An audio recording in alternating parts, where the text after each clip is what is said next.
Dans cette vidéo, on va vous montrer comment utiliser l'environnement de développement Tony pour exécuter des scripts ou bien des commandes écrites en Python. Dans cette première vidéo, on va voir comment utiliser la partie console. Pour taper des commandes dans la partie console, vous voyez ces trois signes. Ce sont l'invite de la console, c'est-à-dire qu'on doit taper nos commandes ici. On peut par exemple dans la partie console taper des expressions. Par exemple, je tape 16 divisé par 2.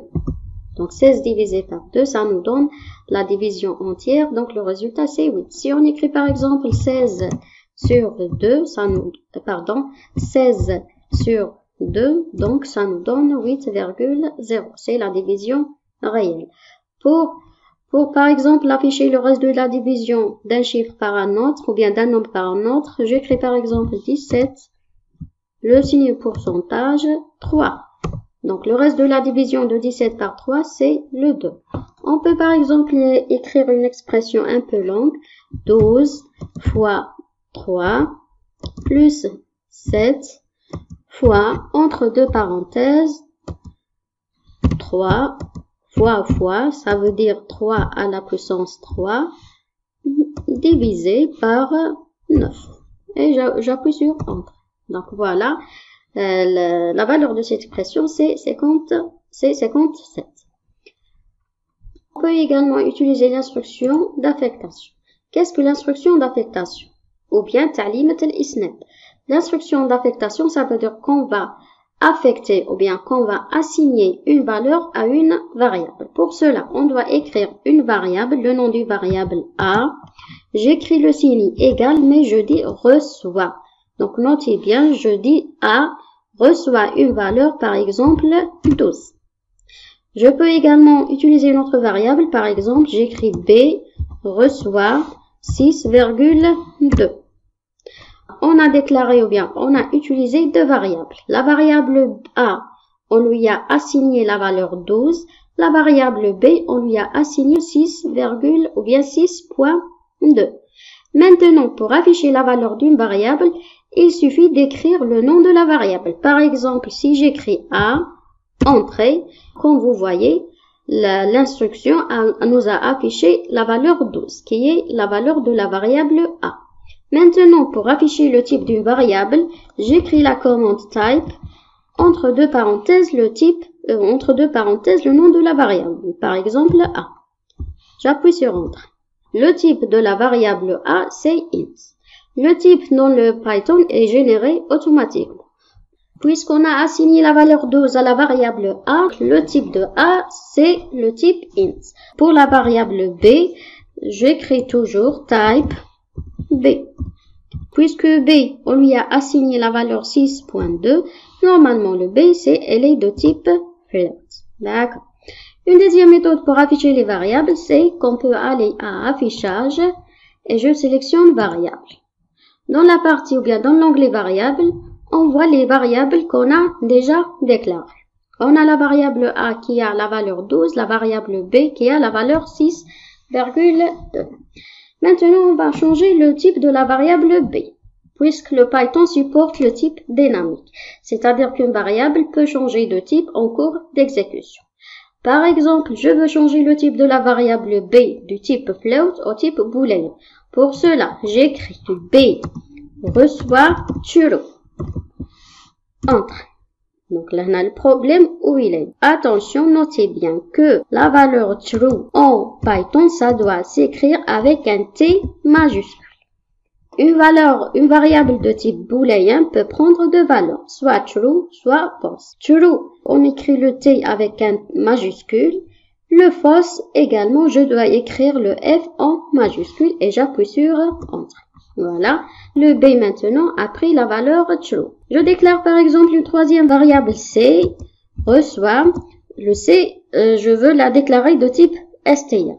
J'écris C, reçoit Python. Entre.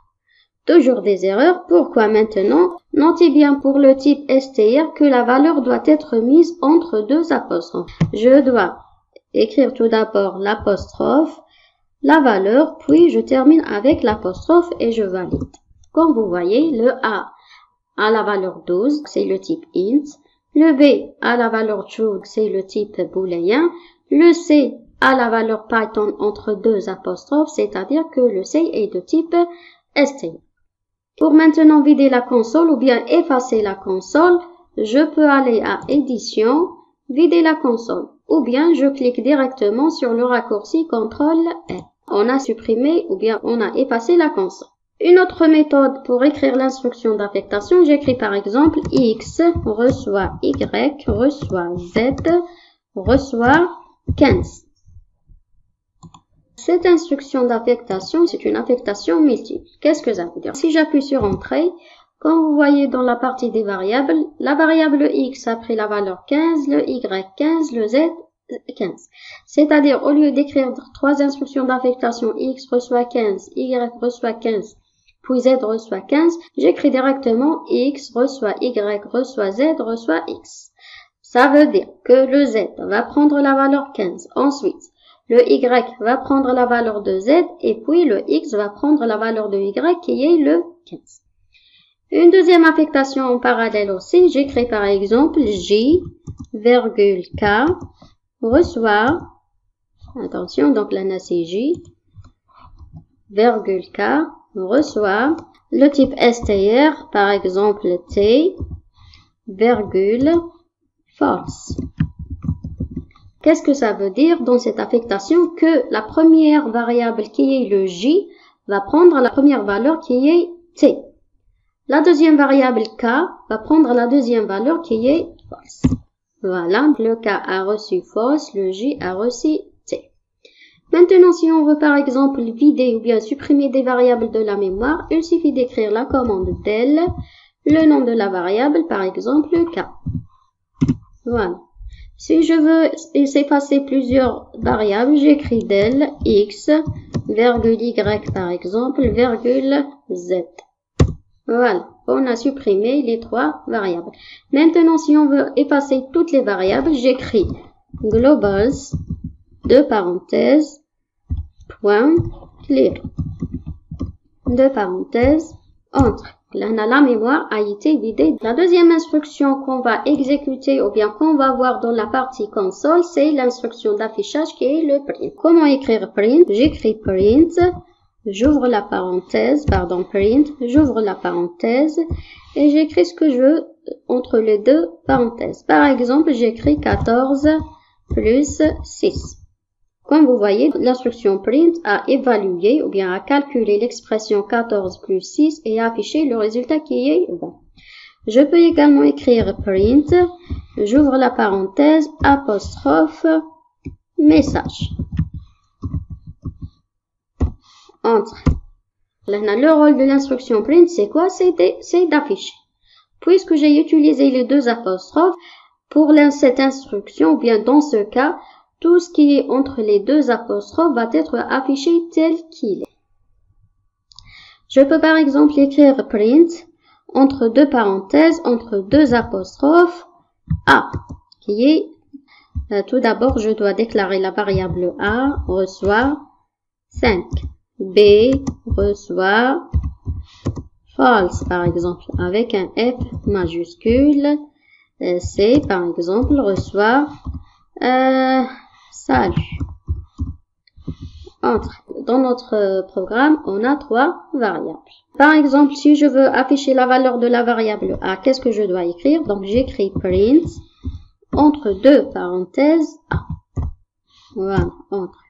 Quand on écrit print entre les deux parenthèses le nom de la variable, cette instruction va nous afficher la valeur de la variable. La variable A a la valeur 5, print nous a affiché la valeur 5. Maintenant, si on veut afficher un message plus une valeur d'une variable, j'écris print, parenthèse, A, égale, je ferme l'apostrophe, virgule, et j'écris le nom de la variable qui est A, je ferme la parenthèse, entre. Comme vous voyez, dans l'instruction print, si on met les deux apostrophes, ce qui est entre les deux apostrophes va être affiché tel qu'il est. C'est pour ça, print nous a affiché A égale. Ensuite, on a écrit A, seulement A, sans utiliser l'apostrophe. C'est-à-dire que l'instruction print va nous afficher la valeur de A et non pas A. Maintenant, si on veut par exemple afficher les trois variables avec leurs valeurs, je peux écrire print, j'ouvre la parenthèse, le premier message A égale, je ferme l'apostrophe, virgule, la variable A sans utiliser les apostrophes, virgule, j'ouvre l'apostrophe, soit apostrophe unique, soit double, B égale, je ferme l'apostrophe, virgule, la variable B sans utiliser les apostrophes, virgule, apostrophe, afficher la variable C. Voilà, je ferme la parenthèse, entre. Très bien. Cette instruction print nous a affiché le premier message A égale, ensuite la valeur de A, deuxième message B égale, la valeur de B, C égale, puis la valeur de C. Si on veut par exemple afficher chaque variable dans une ligne différente, j'écris, bien je récupère ma commande, A égale 5, ensuite le curseur saute à la ligne, c'est pour ça, je mets le curseur ici avant le B et j'écris anti-slash N. La même chose pour le C, j'écris anti-slash N. Entre. Comme vous voyez, A égale à 5. La commande A rencontrée anti-slash N qui veut dire sauter à la ligne. Le curseur a sauté à la ligne. Puis a écrit le message B égale, ensuite la valeur de B. On a également anti-slash N, ça veut dire sauter à la ligne. C'est pour ça que le C égale la valeur de C a été écrite également dans une nouvelle ligne. Une deuxième méthode pour sauter les lignes dans l'instruction print, c'est on écrit par exemple print. Au lieu d'utiliser une seule apostrophe, j'utilise 3 apostrophes. 1, 2, 3. Et j'écris mon message, par exemple salut. Dans la première ligne, j'appuie sur entrée, tout. Dans la deuxième ligne, j'appuie sur entrée, le monde. Et je termine mon message avec les 3 apostrophes, parenthèse, entre. Voilà. N'oubliez pas, pour afficher des messages dans des lignes différentes, je peux utiliser la séquence d'échappement anti-slash N ou bien j'utilise les 3 apostrophes. On doit voir un autre exemple. Si on a print, un message à afficher qui est l'étudiant.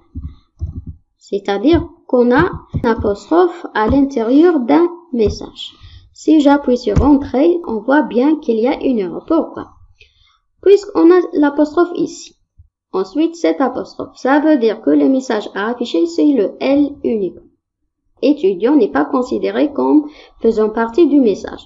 Pour traiter ce type de problème, il faut écrire print l'étudiant. Je ferme. Mais avant ou bien il faut précéder l'apostrophe par le signe anti-slash et je valide. Dorénavant, si on a un message qui contient une apostrophe, il ne faut pas oublier de précéder l'apostrophe par le signe anti-slash. On a vu comment utiliser l'instruction print. Maintenant, on va passer à la troisième instruction qui est l'instruction de lecture input. L'écriture la plus simple de l'instruction input, c'est qu'on écrit input, de parenthèses, entrée. Comme vous voyez, les 3 signes ou l'invite de la console n'est pas apparu. Pourquoi? Parce que l'instruction input est toujours en cours d'exécution. Quel est le rôle de cette instruction input?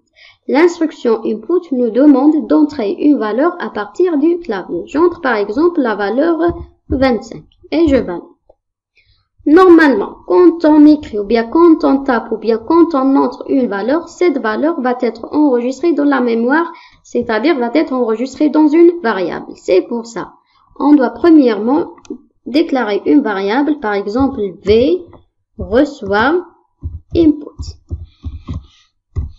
Entre. J'entre une valeur par exemple 17. Voilà. Avec cette instruction V reçoit input, On a créé une variable b qui a reçu la valeur qu'on a entrée qui est la valeur 17. Je peux modifier également l'instruction input. J'écris input. Au lieu de cela, j'éclaircis mon programme. Par exemple, j'affiche un message pour comprendre ce qu'il faut faire. J'écris taper un nombre. Voilà. Et je valide. Comme vous voyez maintenant dans l'exécution, si je lis le message, je comprends que l'instruction input me demande d'entrer un nombre. J'entre par exemple 23. Mais notez bien, la valeur 23 a été mise entre deux apostrophes, c'est-à-dire ici qu'on a la chaîne de caractères 23 et non pas le nombre 23. Pourquoi? Parce que l'instruction input considère toute valeur qu'on entre comme de type str. Normalement, si on veut que la valeur tapée doit être de type entier, qu'est-ce qu'il faut faire? Il faut la convertir, c'est-à-dire la convertir de type str au type int. Comment écrire? J'écris v reçoit input tapé un nombre. Avant d'écrire input, j'écris le type dans lequel je veux convertir ma valeur, c'est-à-dire le type int, et j'ouvre la parenthèse. Bien sûr, il ne faut pas oublier de fermer la parenthèse. J'appuie sur Entrée. Taper un nombre, je tape 17. Voilà. Maintenant, la valeur de la variable c, c'est le nombre 17, ou bien c'est l'entier 17 et non pas la chaîne de caractères 17. Si je veux utiliser une autre variable, par exemple de type float, j'écris t reçoit le type float, c'est-à-dire qu'on va convertir le type str en type float. J'ouvre la parenthèse, input, parenthèse, taper un deuxième nombre, par exemple.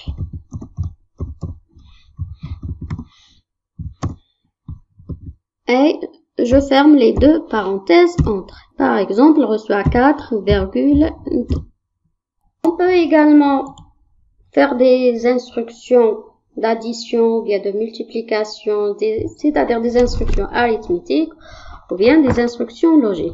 On écrit par exemple t plus v, c'est-à-dire qu'on va additionner un réel avec un entier.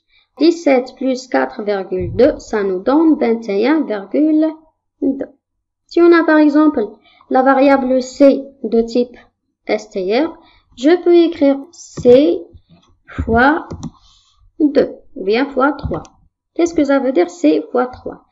Je valide. Comme vous voyez, si on a une variable de type str et je la multiplie par un entier, ça veut dire que cette chaîne de caractères va être affichée n fois. C'est pour cela que salut a été affiché 3 fois. Pour un nombre, c'est ordinaire. Par exemple, si j'écris v fois 2, l'instruction calcule la valeur de v qui est 17 fois 2, ça nous donne 34. Une autre instruction, par exemple, j'écris v plus égale 1. Entre. Qu'est-ce que ça veut dire? Comme vous voyez, la valeur de v a été incrémentée par 1. Cette instruction est l'équivalent de v reçoit v plus 1. D'accord? La même chose, si j'écris par exemple v moins égale v, ça veut dire, comme vous voyez, quand j'écris v moins égale à v, ça veut dire que v reçoit v moins v. C'est pour cela que v a pris la valeur 0. Si j'écris par exemple v moins égale 1, ça veut dire que v reçoit v moins 1. Normalement, le v va prendre la valeur 17. Donc, la même chose pour la multiplication et la division. Si je veux calculer par exemple la racine carrée d'une variable, j'écris x reçoit sqrt entre deux parenthèses 9. Pourquoi cette erreur? Pour utiliser la fonction sqrt, il faut appeler le module. Le module qui contient la fonction sqrt, c'est le module maths. ce module contient les différentes fonctions qu'on peut utiliser pour les calculs mathématiques. Donc, j'écris from math import sqrt. Entrée. Maintenant, je retape ma commande. Voilà. Et j'affiche le résultat, c'est-à-dire print x. Comme vous voyez, la valeur de la racine carrée de 9, c'est 3. Pour afficher par exemple la valeur de pi, il faut également faire appel de la fonction pi. Pour utiliser toutes les fonctions appartenant au module math, je peux écrire from math import et tout. Voilà. Comme vous voyez, le programme a ajouté toutes les fonctions appartenant à ce module qui est le math. Si je veux afficher par exemple la valeur de pi, j'écris print entre deux parenthèses pi. Voilà. D'accord? Dans cette première partie, on a vu comment utiliser la partie console. Dans la deuxième partie, on va voir comment écrire un programme dans cette partie, comment l'enregistrer et l'exécuter. À la prochaine vidéo, Inch'Allah.